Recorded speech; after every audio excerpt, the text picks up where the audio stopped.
Sommes-nous justes car nous ne péchons plus? Non, nous sommes justes car Jésus a enlevé tous nos péchés et nous croyons en lui. Vous y croyez tous? Amen. Obéissez-vous avec foi aux paroles de Dieu, attestant que Jésus-Christ lui-même a été baptisé et a versé son sang sur la croix pour nous sauver. Nous devons obéir pour naître de nouveau.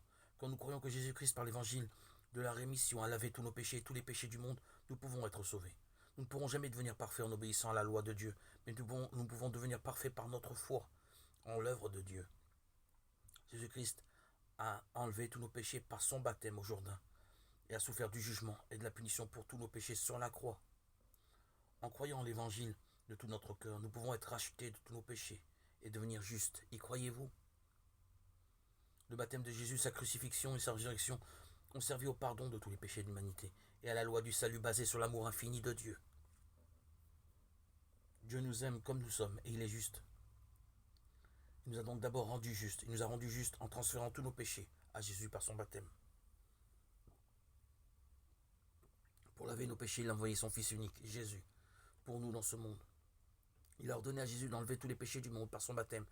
Puis il a transféré le jugement pour tous nos péchés sur son Fils. Il a fait de nous ses enfants justes par le salut de l'eau et du sang.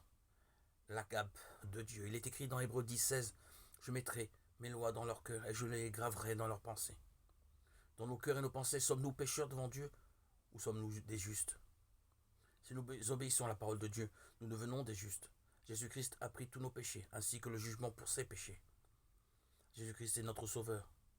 Nous pouvons penser, comme nous péchons tous les jours, comme pouvons-nous être justes? Nous sommes définitivement des pécheurs. Mais quand nous obéissons à la parole de Dieu, comme Christ Jésus obéit au Père, nous devenons justes. Bien sûr, comme je l'ai dit auparavant, nous avions le péché dans nos cœurs avant de connaître la nouvelle naissance. Après avoir reçu dans nos cœurs l'évangile du pardon des péchés, nous sommes sauvés de tous nos péchés. Quand nous ne connaissions pas l'évangile, nous étions des pécheurs. Nous sommes devenus justes quand nous avons commencé à croire au salut de Jésus, puis nous sommes devenus les enfants de Dieu. C'est la foi pour devenir juste dont l'apôtre Paul avait parlé.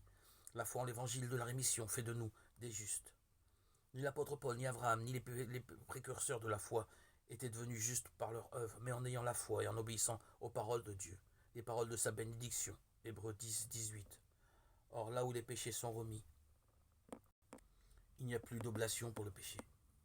C'est écrit, Dieu nous a sauvés pour que nous n'ayons plus besoin de mourir pour nos péchés. Y croyez-vous? Dans Philippiens 2, ayez entre vous les mêmes sentiments qui sont dans le Christ Jésus. Lui, de condition divine, ne retient pas jalousement le rang qu'il égalait à Dieu, mais il s'anéantit lui-même, prenant condition d'esclave et devenant semblable aux hommes. S'étant comporté comme un homme, il s'humilia plus encore, obéissant jusqu'à la mort et à la mort jusque sur une croix.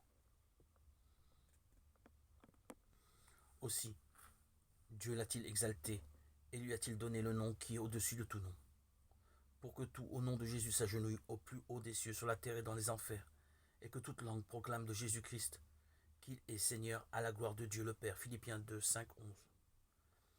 Jésus ne s'est pas fait de réputation en prenant la forme d'un serviteur. Il est venu en homme ordinaire, il s'est humilié et est devenu obéissant, au point de mourir pour nous sauver. Nous louons donc Jésus, il est notre Dieu, le Sauveur et le Roi. Nous glorifions Dieu et louons Jésus parce qu'il a obéi à la volonté de son Père jusqu'au bout.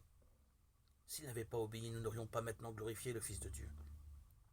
Mais comme le Fils de Dieu a obéi à la volonté de son Père jusqu'à la mort, toutes les créatures, tous les peuples sur la terre le glorifient et le feront toujours.